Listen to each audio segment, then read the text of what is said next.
Dengan mempelajari Sirah Nabawiyah, maka makin menambah kecintaan kepadanya. Semoga yang subscribe juga dimudahkan jalannya menuju surga.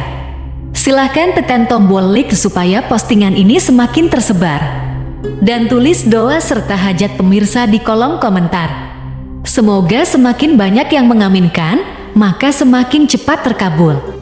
Nabi Sulaiman alaihi salam adalah manusia terkaya sepanjang sejarah kehidupan manusia di muka bumi. Dalam beberapa kitab suci seperti Al-Quran, Alkitab, dan Injil, Nabi Sulaiman alaihi salam dijelaskan sebagai manusia terkaya yang pernah hidup di muka bumi. Tidak ada satupun manusia yang bisa mengalahkan total kekayaannya hingga hari kiamat tiba. Para arkeolog telah menemukan situs peninggalan sejarah Islam yang mengungkap total kekayaan Nabi Sulaiman alaihi salam. Ernst bin Yosef, seorang profesor dari Tel Aviv University, seorang peneliti, ia menyatakan bahwa 3000 tahun yang lalu Nabi Sulaiman alaihi salam diperkirakan memiliki kekayaan senilai 2,2 triliun US dollar. Apabila dikonversikan dengan nilai mata uang rupiah, maka nilainya setara dengan 32.891.870 triliun rupiah.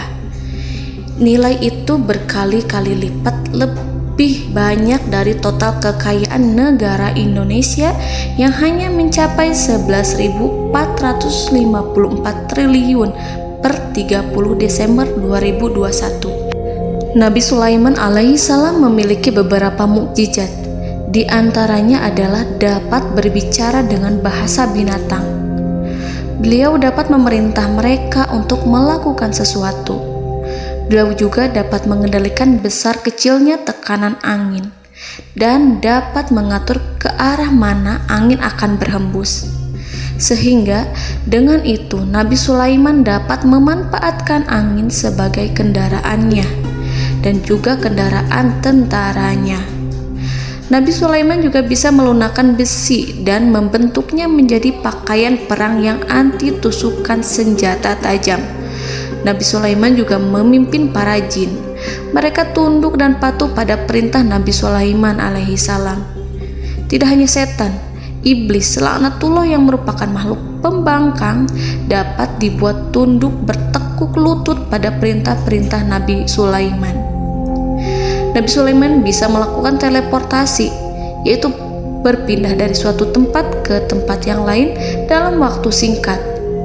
Peristiwa itu dibuktikan dengan pemindahan singgasana Ratu Balqis atas perintah Nabi Sulaiman. Nabi Sulaiman dikenal sebagai raja yang adil dan bijaksana.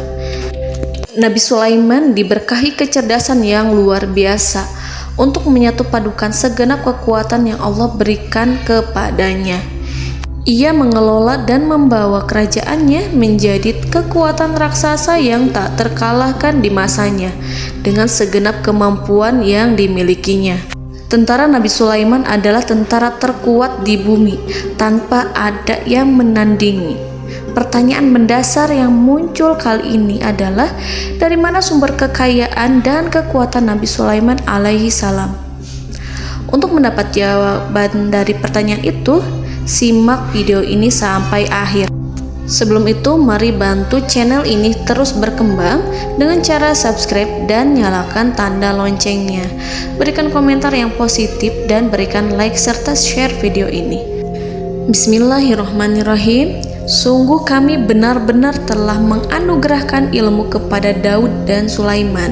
Keduanya berkata, segala puji bagi Allah yang melebihkan kami dari kebanyakan hamba-hambanya yang mukmin. Sulaiman telah mewarisi Daud dan dia berkata, wahai manusia, kami telah diajari untuk memahami bahasa burung dan kami dianugerahi segala sesuatu. Sesungguhnya, semua ini benar-benar karunia yang nyata. Quran Surat An-Naml ayat 15-16.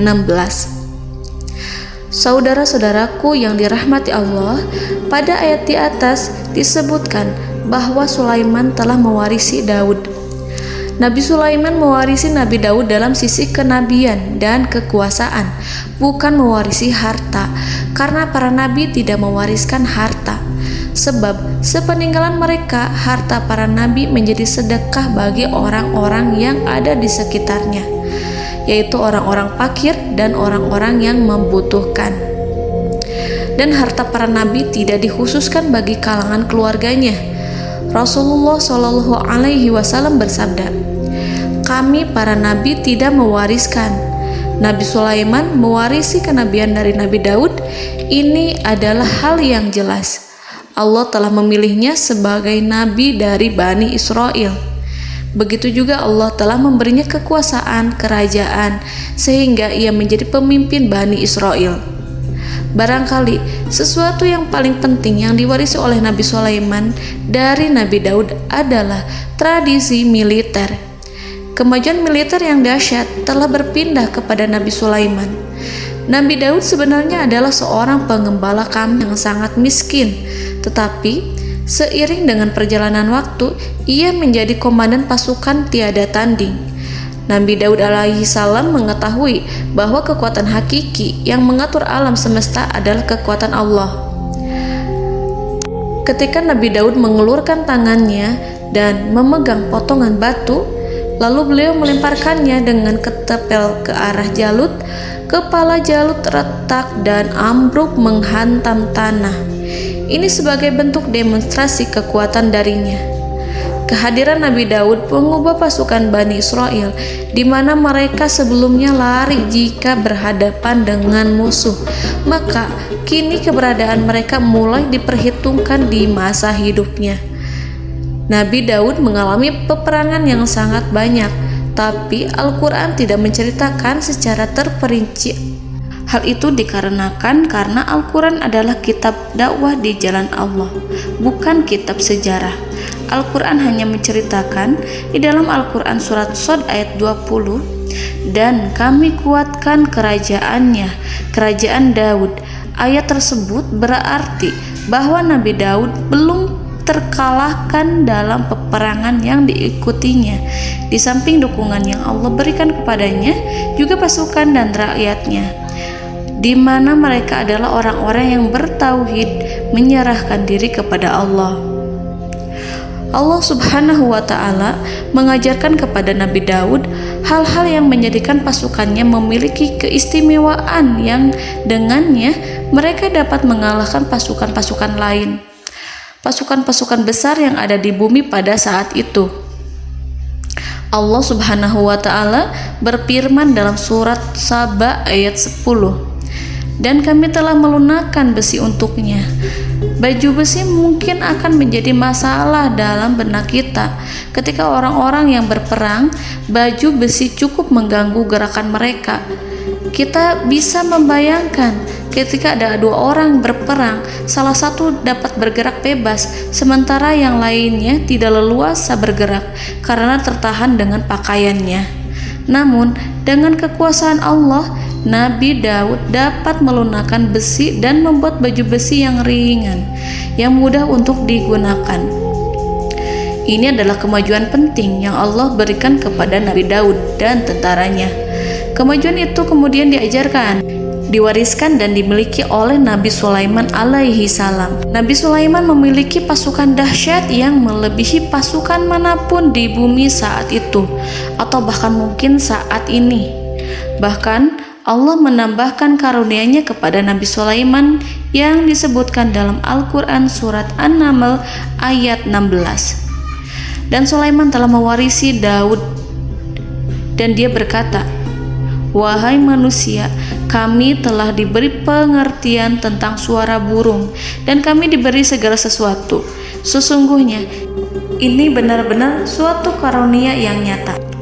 Saudara-saudaraku yang dirahmati Allah, pada suatu hari Nabi Sulaiman alaihi salam menengadahkan tangannya dan berdoa kepada Allah Subhanahu wa Ta'ala.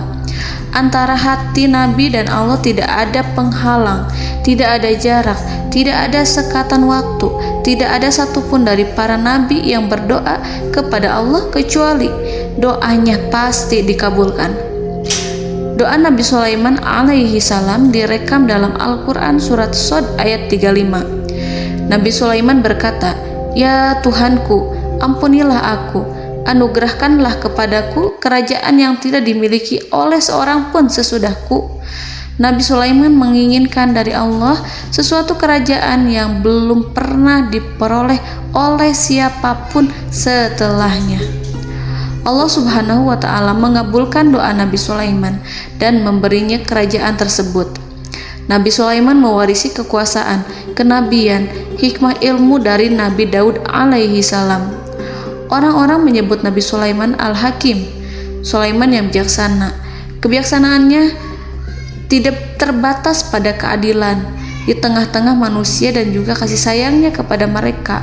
Namun, kebijaksanaan Nabi Sulaiman juga berlaku di kalangan burung dan binatang lainnya. Nabi Daud juga mengenal bahasa burung, tetapi Nabi Sulaiman dapat berbicara dengan bahasa burung. Bahkan, ia dapat menggantikannya sebagai pembantunya ketika Nabi Daud bertasbih di gunung-gunung. Dan burung-burung serta binatang-binatang buas ikut bertasbih bersamanya. Bahkan angin pun berhenti untuk mendengarkan tasbih itu. Sedangkan Nabi Sulaiman, Allah Subhanahu wa Ta'ala memberinya karunia lebih dari itu, di mana binatang-binatang buas tunduk padanya. Begitu juga angin dan burung. Saudara-saudaraku yang dirahmati Allah, Nabi Sulaiman alaihi salam mampu mendengarkan bisikan semut yang berbicara kepada sesama mereka. Bahkan, ia mampu memerintahkan semut tersebut sehingga semut itu menjadi taat pada perintahnya. Pasukan Nabi Sulaiman memiliki kekuatan yang sangat dahsyat. Belum pernah ada di dunia ini satu pasukan pun yang memiliki kekuatan seperti itu. Kekuatan Nabi Sulaiman berasal dari beberapa kombinasi yang sangat mengagumkan, sehingga karenanya ia tidak dapat tertandingi. Kekuatan itu terdiri dari manusia, binatang-binatang, jin, dan lain sebagainya. Kita mengetahui bahwa jin adalah makhluk Allah dan manusia tidak mampu melihatnya atau menghadirkannya atau meminta pertolongan kepadanya. Sedangkan Nabi Sulaiman telah diberi Allah suatu kemampuan untuk menundukkan jin, mempekerjakan mereka sebagai tentara di tengah-tengah peperangan. Bahkan ia mampu menjadikan mereka sebagai pekerja-pekerja kasar di kerajaannya saat tidak ada peperangan. Oleh sebab itu, ketika ada pasukan lain yang mencoba melawan pasukan Nabi Sulaiman, mustahil mereka akan mendapatkan kemenangan. Bahkan pasukan Nabi Sulaiman diperkuat oleh pasukan burung. Burung di pasukan Nabi Sulaiman memerankan tugas penting, yaitu menjadi agen intelijen. Kita mengetahui bahwa peranan informasi saat peperangan adalah hal yang penting. Dari informasi tersebut, pasukan dapat mengetahui keadaan lawannya. Demikianlah peranan burung pada pasukan Sulaiman. Ia terbang di tengah-tengah musuh. Kemudian, ia kembali kepada Nabi Sulaiman untuk menyampaikan berita tentang keadaan lawannya. Di samping jin dan burung, Allah juga menundukkan angin untuk Nabi Sulaiman. Nabi Sulaiman dapat memerintahkan angin dan ia mampu untuk menaiki angin tersebut. Dalam Al-Quran surat Shad ayat 36-40, Allah Subhanahu wa Ta'ala berfirman, "Kami tundukkan kepada angin yang berhembus dengan baik menurut kemana saja yang dikehendaki Sulaiman. Dan kami tundukkan pula kepadanya setan-setan, semuanya ahli bangunan dan penyelam, dan setan yang lain yang terikat dalam belenggu. Inilah anugerah kami, maka berikanlah kepada orang lain atau tahanlah untuk dirimu tanpa perhitungan, dan sesungguhnya dia mempunyai kedudukan yang dekat pada sisi kami dan tempat kembali yang baik." Saudara-saudaraku yang dirahmati Allah, Allah Subhanahu wa Ta'ala juga memberikan kemampuan yang tak seorang pun dari para nabi mendapatkannya, yaitu kemampuan untuk memerintah setan. Setan adalah salah satu bagian dari jin. Ia adalah kelompok yang celaka dari bangsa jin. Kelompok ini sebenarnya tidak mampu dikuasai oleh manusia, bahkan jin yang soleh tidak dapat mengatur setan. Adapun Nabi Sulaiman, Allah telah memberinya kekuasaan untuk menundukkan setan dan mempekerjakannya, bahkan mengikatnya dengan rantai serta menghukumnya jika ia menentang pada perintahnya. Setan membangun untuk Sulaiman istana-istana, patung-patung dan alat-alat perang.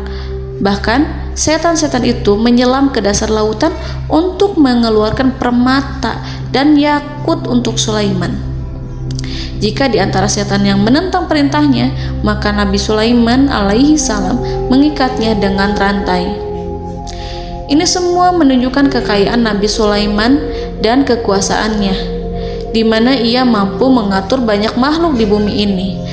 Tentu saja, kemampuan itu semua adalah atas izin dari Allah Subhanahu wa Ta'ala sebagai mukjizat darinya. Allah Subhanahu wa Ta'ala berfirman dalam Al-Quran surat Saba ayat 12, dan sebagian dari jin adalah yang bekerja di hadapannya di bawah kekuasaannya dengan izin Tuhannya, dan siapa yang menyimpang di antara mereka dari perintah kami, maka kami rasakan kepadanya azab neraka yang apinya menyala-nyala.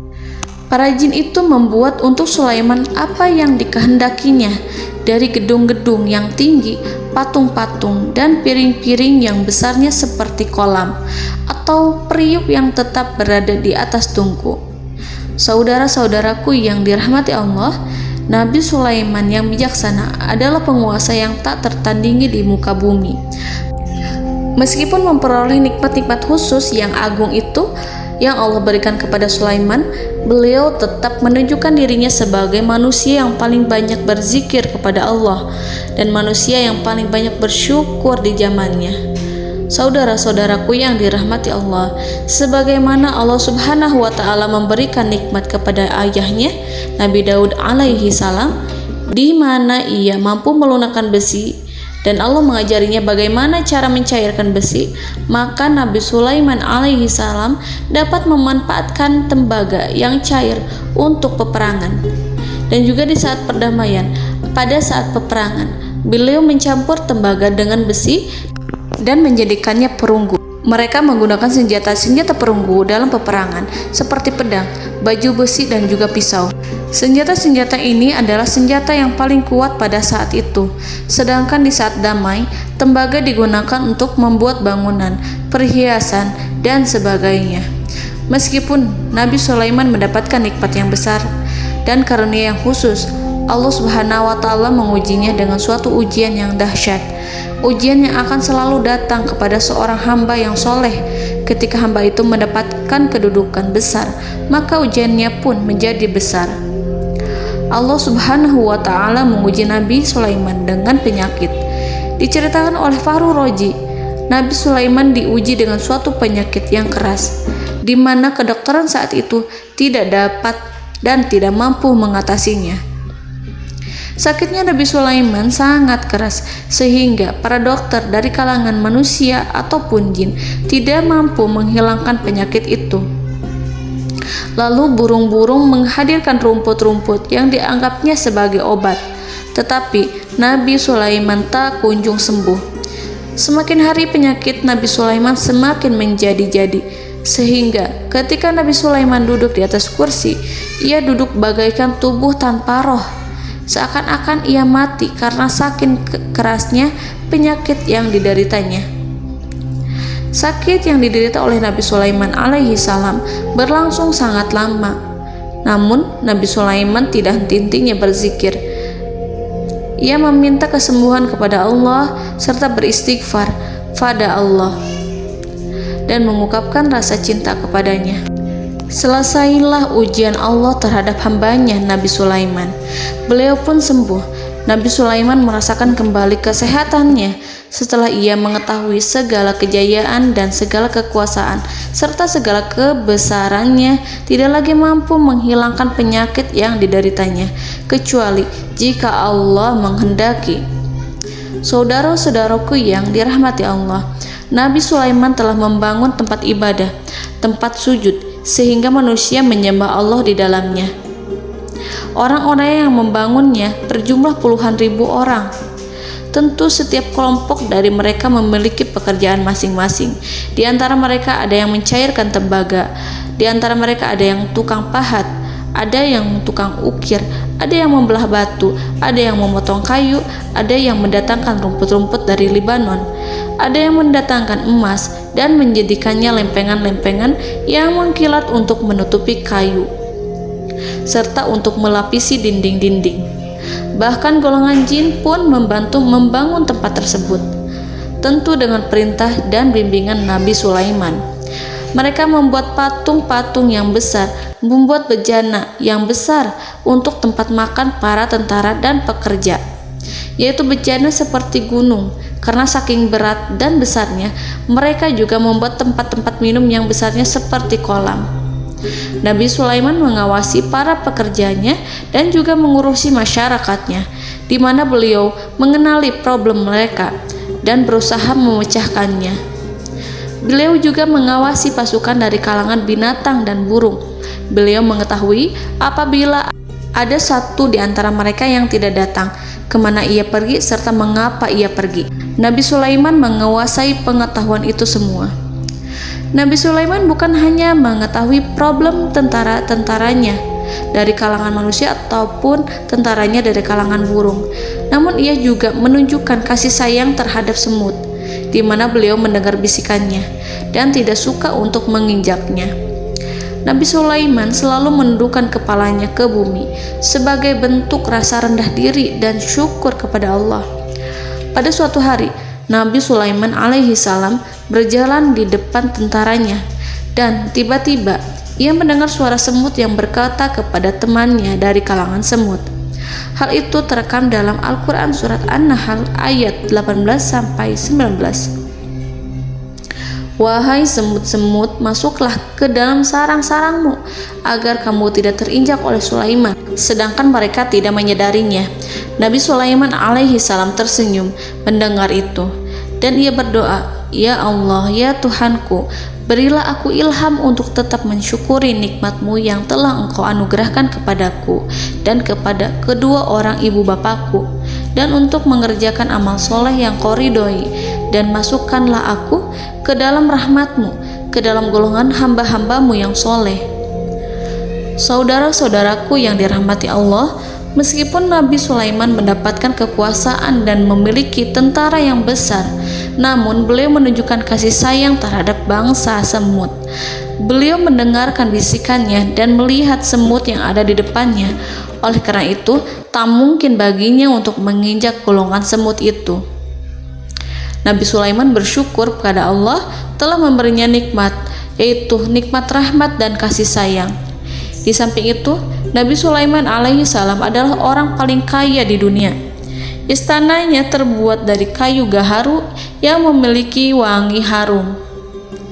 Istananya terbuat dari emas yang terkadang dari kristal. Beliau juga memiliki kursi besar yang terbuat dari emas dan permata. Istana Nabi Sulaiman merupakan istana yang paling besar di dunia. Nabi Sulaiman menggunakan pakaian dari emas dan permata. Meskipun demikian, Nabi Sulaiman tetap menunjukkan sebagai hamba yang berserah diri dan rendah diri di hadapan Allah Subhanahu wa Ta'ala, dan sederhana di depan manusia. Nabi Sulaiman yang merendahkan diri di hadapan Allah, ia selalu sujud kepada Allah sebagaimana ayahnya yang selalu bertasbih pada Allah. Nabi Sulaiman selalu melantunkan lagu-lagu cinta ilahi dan hanya memuji Allah Subhanahu wa Ta'ala. Pada suatu hari, Nabi Sulaiman alaihi salam mengeluarkan perintah kepada pasukannya untuk bersiap-siap. Kemudian Nabi Sulaiman keluar dan memeriksa pasukannya satu demi satu. Kelompok yang pertama adalah kelompok manusia. Nabi Sulaiman memperhatikan kesiapan mereka. Lalu Nabi Sulaiman mengeluarkan perintah-perintah kepada mereka. Kemudian Nabi Sulaiman memeriksa kelompok jin dan menyampaikan perintahnya kepada mereka. Beliau memenjarakan jin yang tampak bermalas-malasan saat bekerja. Lalu beliau memeriksa binatang dan berkata kepada mereka, apakah mereka sudah makan dengan baik? Apakah mereka tidur dengan nyenyak? Apakah ada yang mengadu pada mereka, misalkan karena penyediaan suatu ataukah karena makanan yang tidak layak? Apakah ada di sana yang sakit dan lain sebagainya? Semuanya diperiksa oleh Nabi Sulaiman. Ketika Nabi Sulaiman merasa puas dengan semuanya, Nabi Sulaiman memasuki tenda tempat berkumpulnya para burung. Nabi Sulaiman alaihissalam kemudian memasuki tenda tersebut, mengamati keadaan di sekitarnya, sehingga beliau mengetahui bahwa ada satu burung yang tidak hadir, yaitu burung hudhud. Nabi Sulaiman berkata yang diabadikan dalam Quran surat An-Naml ayat 20. Mengapa aku tidak melihat burung hudhud? Burung-burung yang lain tampak terdiam sebagai penghormatan, dan mereka mendengarkan apa yang akan dikatakan pemimpin mereka. Nabi Sulaiman mengarahkan pandangannya pada semua burung dan tidak menemukan burung hudhud di antara mereka. Tak seekor burung pun yang mengetahui keberadaannya. Burung hudhud absen pada apel wajib kali ini. Nabi Sulaiman mulai menampakkan kemarahannya. Tiba-tiba, seekor burung kecil memberanikan diri untuk berkata kepada Nabi Sulaiman, "Wahai Nabi yang mulia, seharusnya hudhud ada bersamaku kemarin untuk melaksanakan tugas penyelidikan. Ia adalah pemimpin misi, namun burung hudhud belum datang. Oleh karena itu aku tidak pergi bersamanya." Burung itu tampak gemetar. Nabi Sulaiman mengetahui bahwa hudhud tidak hadir dan tak seorang pun mengetahui kemana ia pergi. Burung hudhud pergi tanpa izin terlebih dahulu. Dalam keadaan marah, Nabi Sulaiman berkata, "Sungguh aku benar-benar akan mengazabnya dengan azab yang sangat keras, atau benar-benar menyembelihnya, kecuali jika ia benar-benar datang kepadaku dengan alasan yang jelas."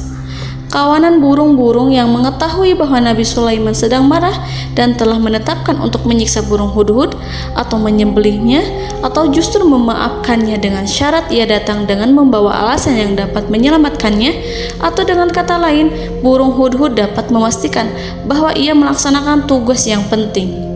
Nabi Sulaiman menunjukkan kemarahan yang besar sehingga siapapun akan merasa takut kepada Nabi Sulaiman yang marah. Seekor burung tampak gemetar, ketakutan melihat kemarahan Nabi Sulaiman. Lalu beliau mengulurkan tangannya ke burung itu dan memegang-megang kepalanya, sehingga burung itu pun merasa tenang dan rasa takutnya hilang. Nabi Sulaiman kemudian pergi dari tempat burung tersebut. Nabi Sulaiman masih memikirkan keadaan burung hudhud. Seharusnya burung hudhud menjadi bagian penting dari badan intelijen. Apakah ia pergi untuk menyingkap suatu, atau apakah ia pergi hanya untuk bermain-main? Nabi Sulaiman telah memperhatikan dan mengetahui bahwa burung hudhud adalah seekor burung yang cerdik dan juga fasih berbicara. Terkadang Nabi Sulaiman mendapati burung hudhud sedang bermain-main dan menunda-nunda pekerjaannya. Namun ketika Nabi Sulaiman melihatnya, burung hudhud memahami bahwa perbuatannya tidak benar. Oleh karena itu, ia tidak boleh menyampur adukan antara waktu serius dan waktu bermain. Tidak lama setelah itu, burung hudhud tiba di tempat para burung. Burung-burung yang lain berkata kepadanya, "Wahai hudhud, pergilah engkau ke tempat Nabi Sulaiman. Jika ia mengetahui bahwa engkau telah sampai, jiwamu benar-benar terancam." Mendengar itu, burung hudhud segera beranjak. Ia terbang menemui Nabi Sulaiman. Pada waktu itu, Nabi Sulaiman sedang duduk bersama tentaranya yang lain. Burung hudhud berdiri. Ia telah merencanakan untuk memulai pembicaraan dengan Nabi Sulaiman sebelum Nabi Sulaiman bertanya kepadanya kemana dia pergi. Ini sebagai bukti bahwa hudhud telah melaksanakan suatu tugas yang penting. Dalam surat An-Nahl ayat 22, burung hudhud, "Aku telah mengetahui sesuatu yang kamu belum mengetahuinya, dan kubawa kepadamu dari negeri Saba suatu berita penting yang diyakini." Seakan-akan burung hudhud hendak berkata, "Aku adalah hudhud yang miskin, tapi Aku mengetahui apa yang tidak engkau ketahui, dan aku telah datang kepadamu dari kerajaan Saba dengan membawa berita yang sangat penting. Nabi Sulaiman tampak terdiam menunggu Hudhud menyelesaikan kisahnya. Dalam surat An-Naml ayat 23-24, burung Hudhud berkata, "Sesungguhnya aku menjumpai seorang wanita yang memerintah mereka. Dia dianugerahi segala sesuatu serta mempunyai singgasana yang besar. Aku mendapati dia dan kaumnya menyembah matahari selain Allah. Dan setan-setan telah menjadikan mereka memandang indah perbuatan-perbuatan mereka, lalu menghalangi mereka dari jalan Allah, sehingga mereka tidak mendapat petunjuk." Burung Hudhud diam. Nabi Sulaiman merasa bahwa Hudhud menunjukkan kepasihan lisannya. Nabi Sulaiman berkata dalam Quran surat An-Nahl ayat 27 sambil menunjukkan senyum manisnya. Nabi Sulaiman berkata, "Akan kami lihat apakah kamu benar wahai Hudhud, ataukah kamu termasuk orang-orang yang berdusta." Seakan-akan burung Hudhud ingin mengatakan, "Aku tidak berbohong, wahai Nabi yang mulia." Namun diamnya Sulaiman membuat takut sehingga burung Hudhud terdiam. Nabi Sulaiman terdiam karena berpikir, lalu ia memutuskan sesuatu setelah itu. Beliau melihat kepada lainnya dan meminta secari kertas dan pena. Nabi Sulaiman menulis surat yang singkat dan menyerahkan kepada Hudhud serta memerintahkan kepadanya seperti yang dikatakan dalam Quran surat An-Nahl ayat 28. "Pergilah dengan membawa suratku ini, lalu jatuhkanlah kepada mereka, kemudian berpalinglah dari mereka, lalu perhatikanlah apa yang mereka bicarakan." Al-Quranul Karim hanya menceritakan dalam Al-Quran surat An-Naml bagaimana perginya Hudhud dan bagaimana ia menyerahkan surat itu. Lalu Al-Quran langsung menyebut keadaan kerajaan Balqis yang saat itu sedang membaca surat di depan para pembesar kerajaan dan para menterinya. Dalam Quran surat An-Naml ayat 29-31, berkatalah Balqis, "Wahai pembesar-pembesar, sesungguhnya telah dijatuhkan kepadaku sebuah surat yang mulia. Sesungguhnya surat ini dari Sulaiman, dan sesungguhnya isinya dengan menyebut nama Allah yang Maha Pengasih lagi Maha Penyayang, bahwa janganlah kalian berlaku sombong terhadapku dan datanglah kepadaku sebagai orang-orang yang berserah diri." Saudara-saudaraku yang dirahmati Allah, dalam surat tersebut Nabi Sulaiman menyebutkan supaya mereka menyerahkan diri dan tunduk kepada perintah Nabi Sulaiman. Nabi Sulaiman memerintahkan agar mereka meninggalkan penyembahan terhadap matahari. Nabi Sulaiman tidak mempersoalkan akidah mereka dan tidak memuaskan mereka dengan apapun. Nabi Sulaiman hanya memerintahkan bahwa ia berada di atas kebenaran. Bukankah ia didukung kekuatan yang berlandaskan keyakinan yang dimilikinya? Nabi Sulaiman hanya memerintahkan mereka agar tunduk dan patuh kepadanya.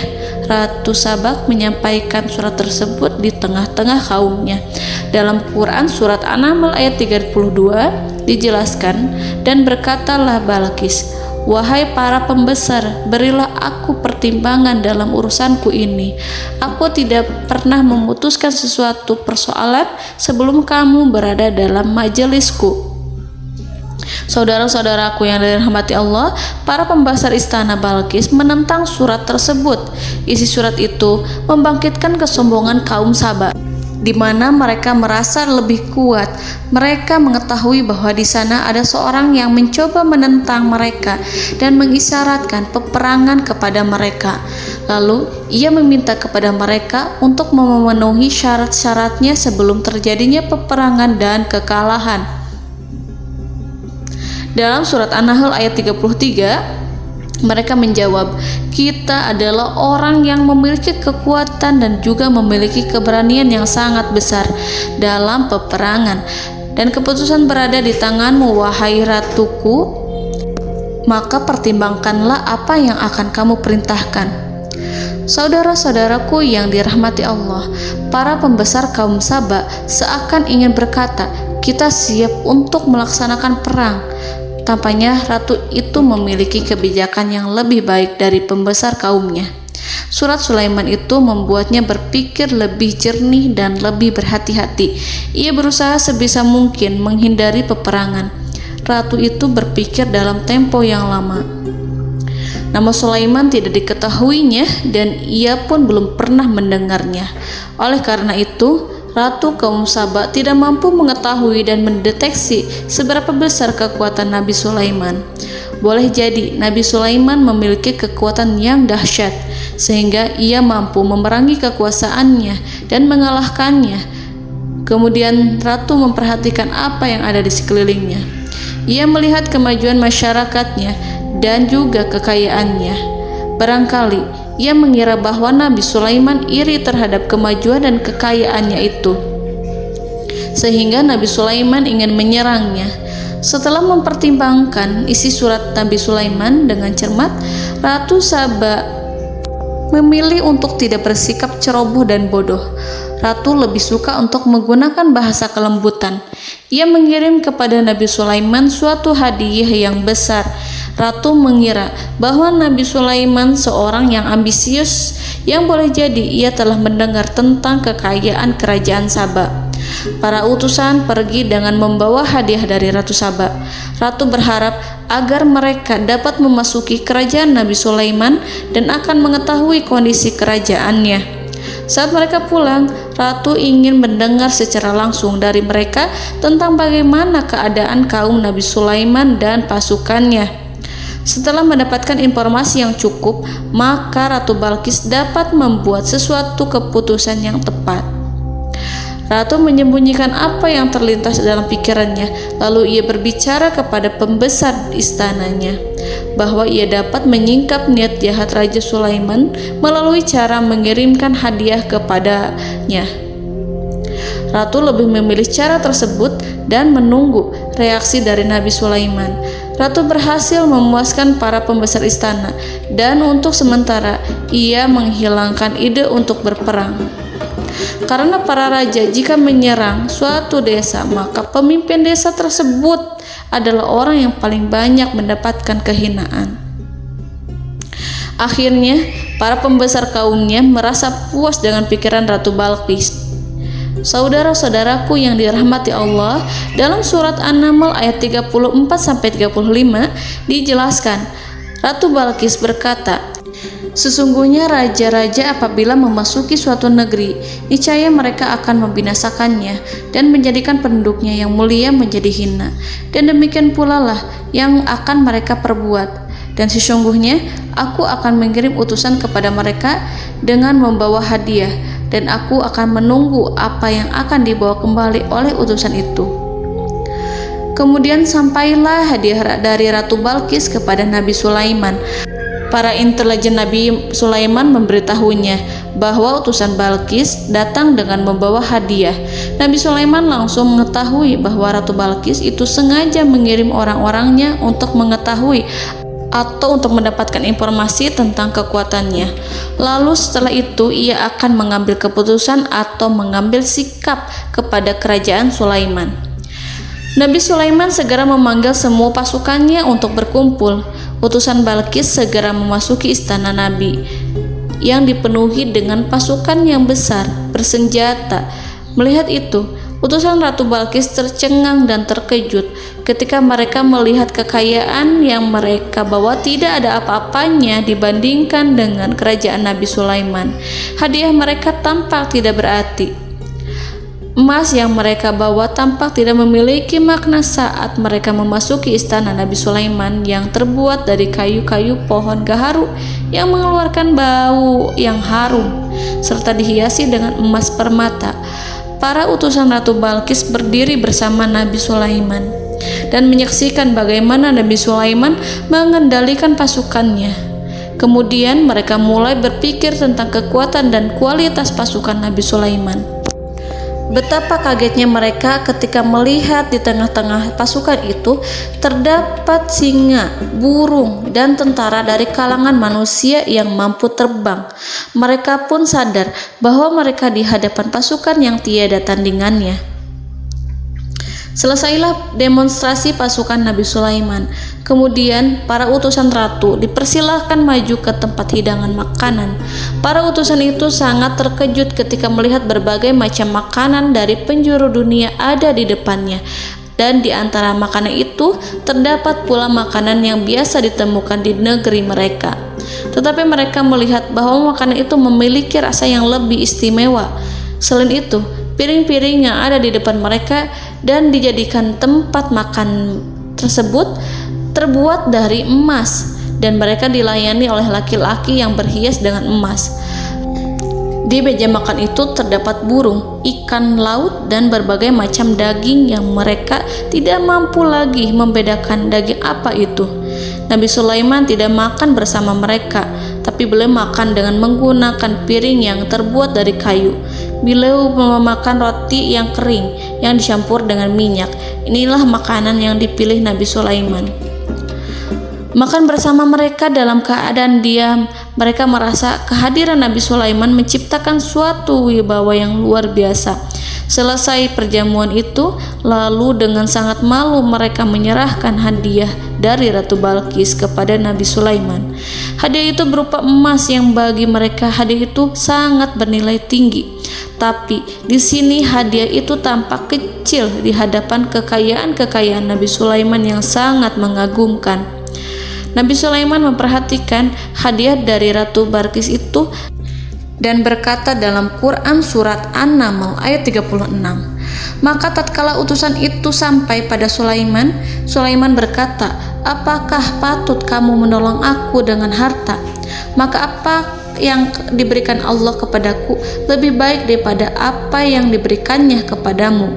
Tetapi kamu merasa bangga dengan hadiahmu." Saudara-saudaraku, Raja Sulaiman menyingkap dengan kata-katanya yang singkat itu penolakannya terhadap hadiah mereka. Ia memberitahu utusan itu bahwa ia tidak menerima hadiah tersebut.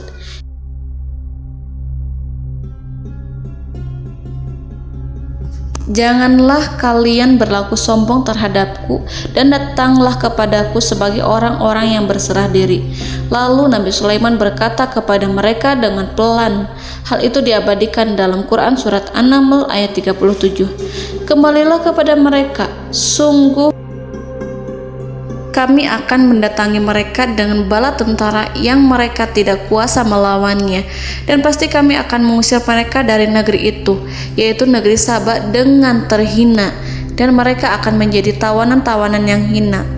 Saudara-saudaraku yang dirahmati Allah, Nabi Sulaiman kemudian meninggalkan para utusan ratu setelah terlebih dahulu mengancam mereka.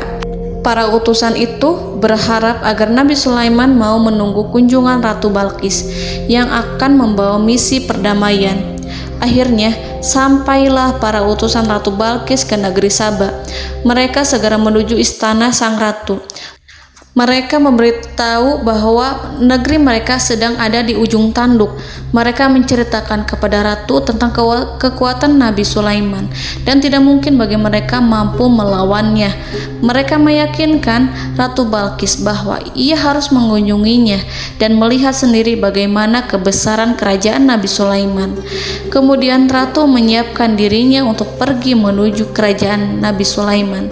Nabi Sulaiman duduk di kursi kerajaan di tengah-tengah para pembesarnya dan para menterinya serta para komandan pasukannya.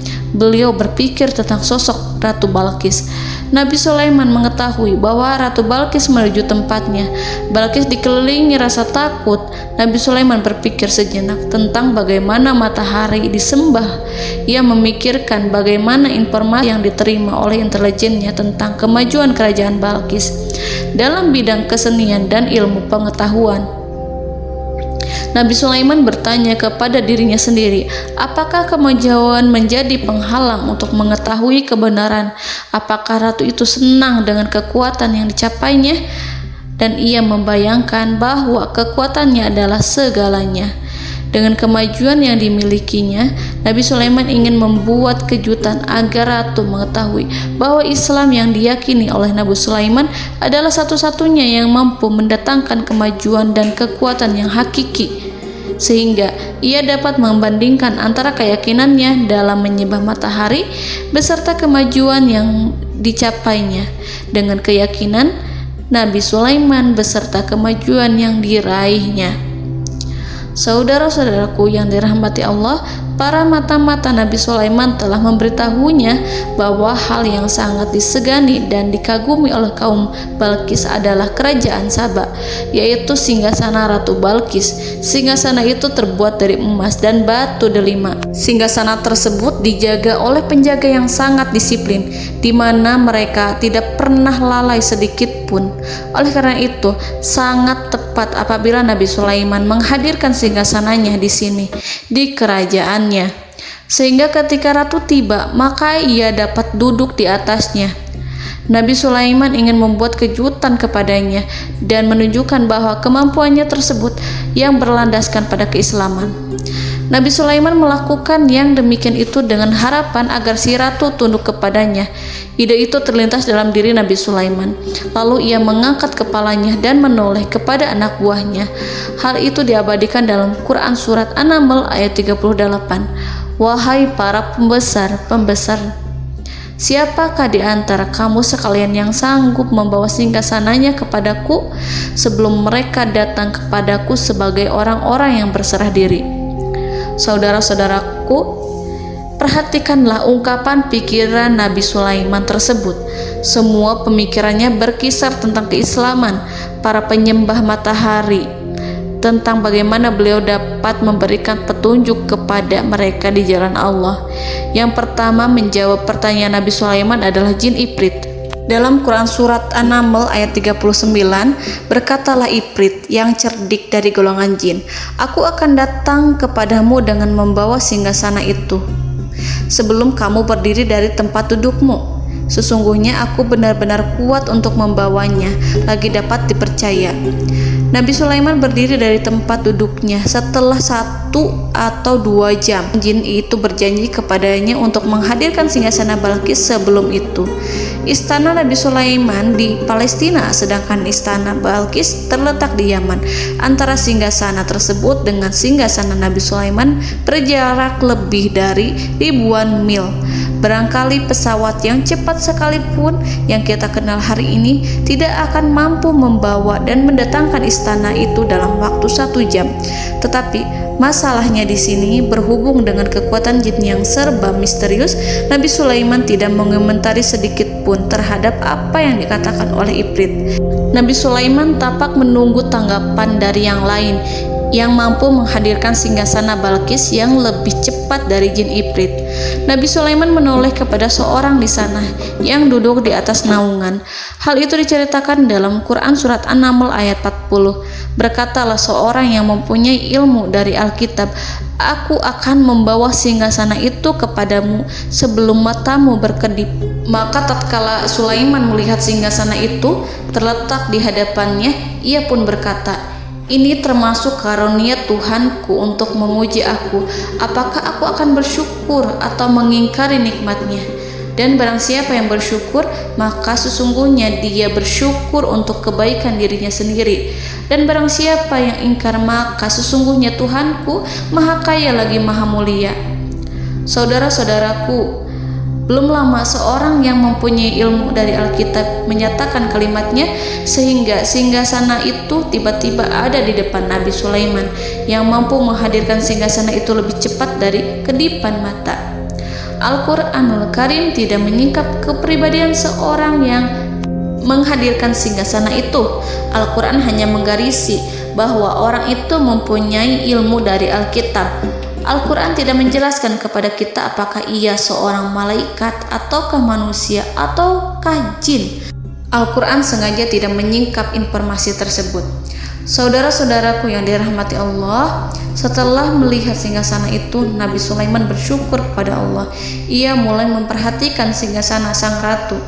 Singgasana tersebut merupakan simbol pembangunan dan juga kemajuan, tetapi tampaknya ia hanya sesuatu yang biasa saja jika dibandingkan dengan kekuasaan dan kebesaran ciptaan yang dibuat oleh manusia dan jin di kalangan istana Nabi Sulaiman. Nabi Sulaiman memikirkan dalam tempo yang lama singgasana Ratu Balkis itu. Kemudian beliau memerintahkan agar singgasana itu diperbaiki, sehingga saat Ratu Balkis datang, Nabi Sulaiman akan mengujinya apakah Ratu Balkis dapat mengenali singgasananya ataukah tidak. Dalam Al-Quran surat An-Naml ayat 41, Nabi Sulaiman berkata, "Ubahlah baginya singgasananya, maka kita akan melihat apakah dia mengenal ataukah dia termasuk orang-orang yang tidak mengenalnya." Saudara-saudaraku yang dirahmati Allah, Nabi Sulaiman memerintahkan agar dibangun istana yang akan digunakan untuk menyambut Ratu Balqis. Nabi Sulaiman memilih tempat di laut dan ia memerintahkan agar dibangun suatu istana di mana sebagian besar terdiri dari air laut. Nabi Sulaiman memerintahkan agar lantainya itu terbuat dari kaca yang tebal dan kuat, sehingga orang-orang yang berjalan di atas istana itu akan dapat melihat di bawahnya ada ikan-ikan yang berwarna-warni yang berenang-renang ke sana kemari, dan mereka akan melihat rumput-rumput laut yang bergerak-gerak.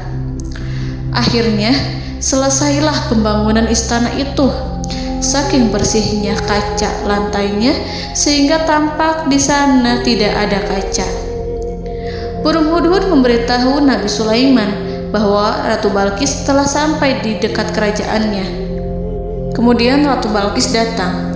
Al-Quran tidak menyebutkan keadaan Nabi Sulaiman saat menyambut Balqis, namun Al-Quran menunjukkan dua sikap Ratu Balqis ketika pertama kali datang. Yang pertama, bagaimana sikap Ratu Balqis ketika pertama kali melihat singgasananya yang datang mendahuluinya, padahal ia telah meninggalkan pengawalnya untuk setia menjaga singgasana itu. Keadaan kedua adalah keadaan ketika di depan istana yang dibangun untuk menyambut Ratu Balqis. Istana itu penuh dengan permata dan banyak ikan berenang di bawahnya.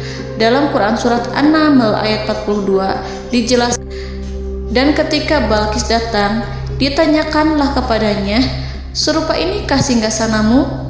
Balqis menjawab, "Seakan-akan singgasana ini adalah singgasanaku.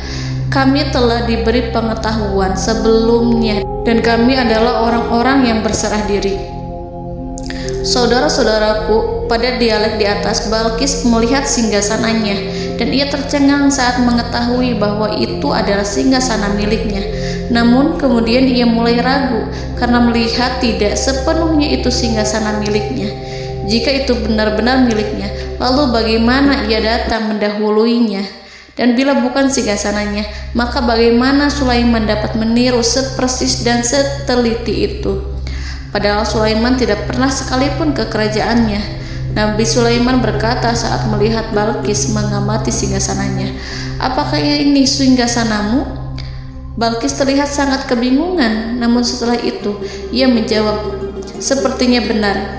Nabi Sulaiman berkata, "Kami telah diberi ilmu sebelumnya dan kami sebagai orang-orang muslim." Saudaraku yang dirahmati Allah, melalui pertanyaan Nabi Sulaiman ingin mengisyaratkan kepada Balqis agar ia membandingkan antara keyakinannya beserta ilmu yang dicapainya dengan keyakinan Nabi Sulaiman yang muslim beserta pengetahuan yang telah diraihnya.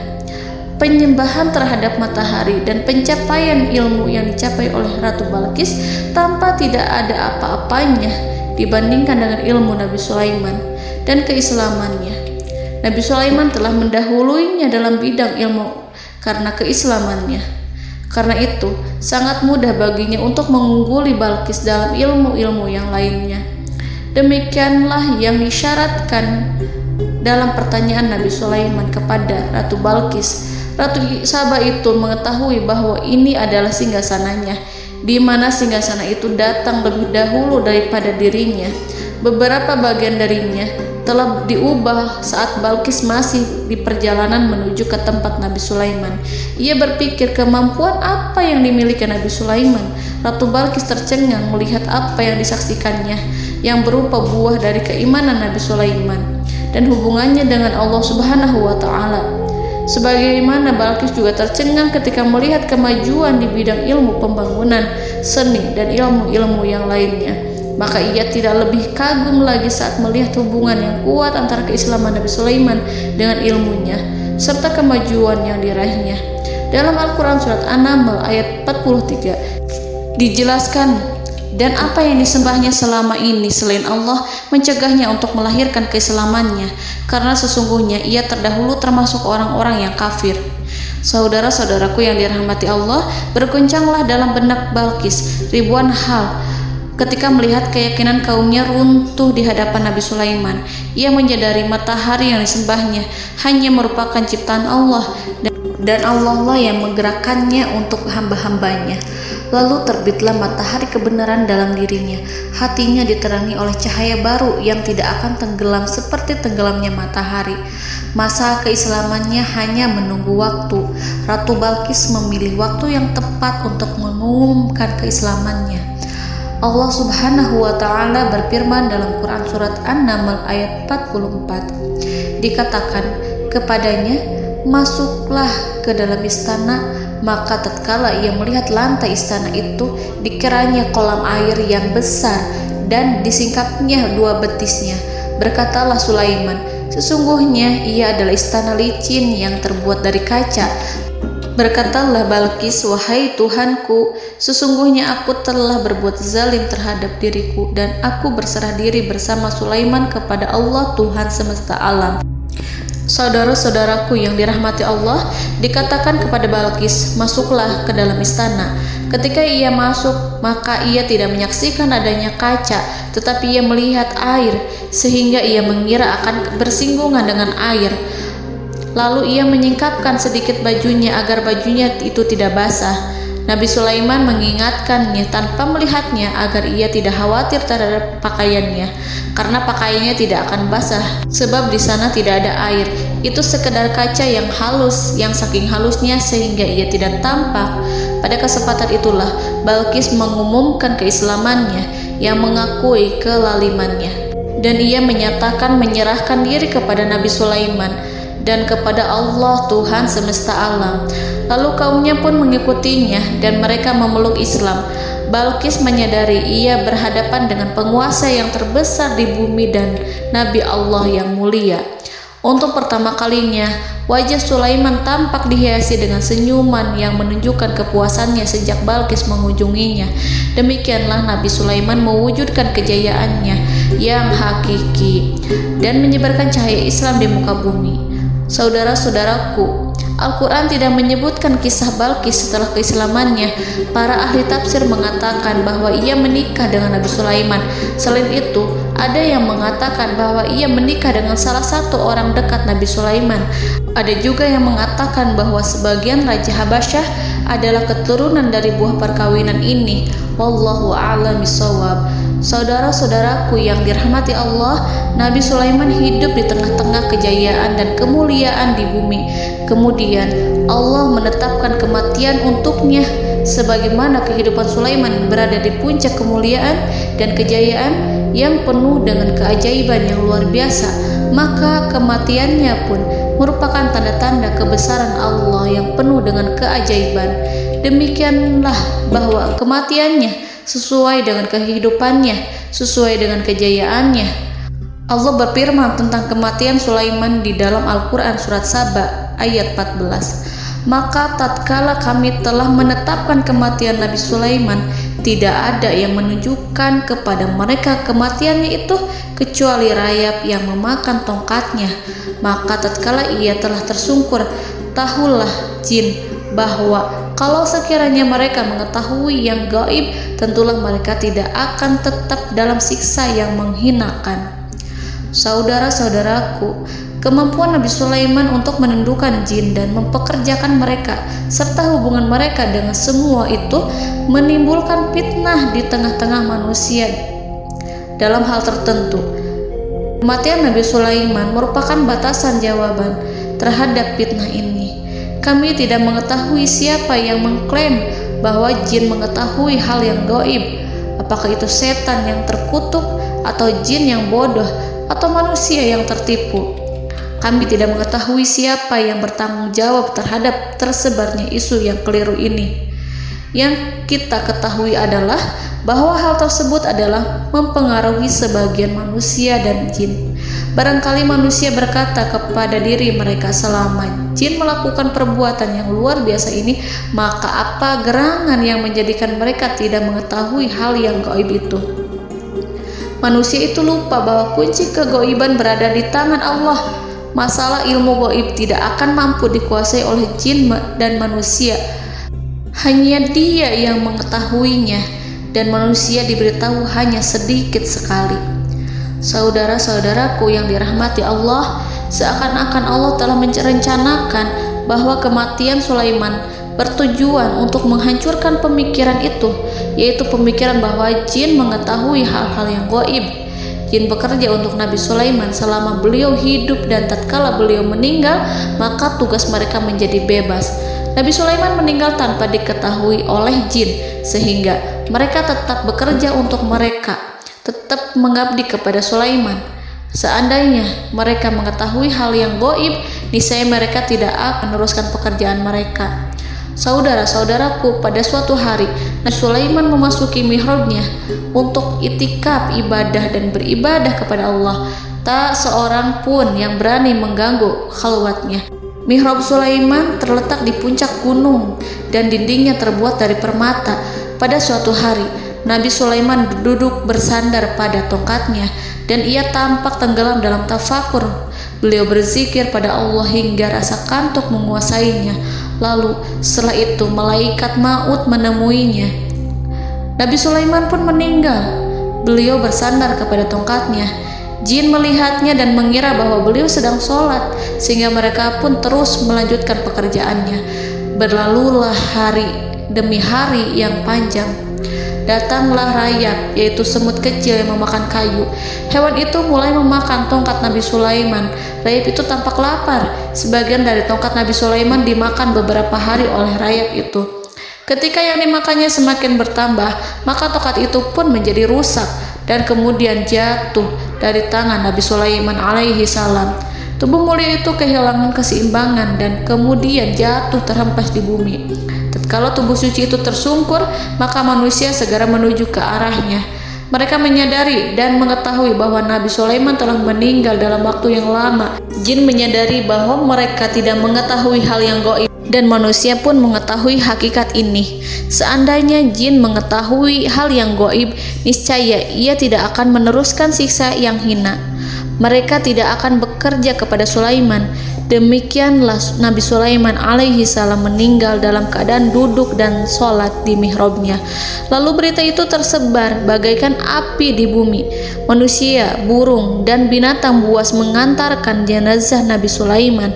Sekawanan burung tampak sedih dan menangis. Semua makhluk bersedih. Akhirnya tak seorang pun mengetahui bahasa burung di bumi. Meninggallah seorang yang memahami pembicaraan burung, binatang-binatang, jin, dan lain sebagainya. Burung-burung itu berkata, betapa beratnya kehidupan di tengah orang-orang yang tidak mengetahui pembicaraan kita. Allahu a'lam.